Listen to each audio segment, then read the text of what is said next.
Hello hello বন্ধুরা, Asima kitchen নমস্কার। আজকে আমি এই যে দেখছে এই যে খাবার রয়েছি বেলা 10টার টিফিনে খেতে বসেছি, সবাই মিলে মুড়ি খেতে বসেছি। এই যে আলুর তরকারি, তেজপাতাগুলি গেল না, আলুর তরকারি ছোলা কাঁচা লঙ্কা, আজ শসা ফসা হবে না, আজ শুধু আলুর তরকারি ছোলা ভিজানো কাঁচা লঙ্কা। বন্ধুরা আজকের টিফিন ছোলা ভিজানো কাঁচা লঙ্কা আর আলুর তরকারি।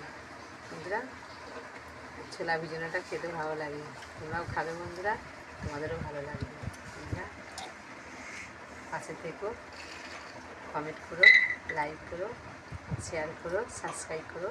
ভালো থেকো, সুস্থ থেকো। আজকের খাবার এই মুড়ি ছোলা ভিজানো আলুর তরকারি।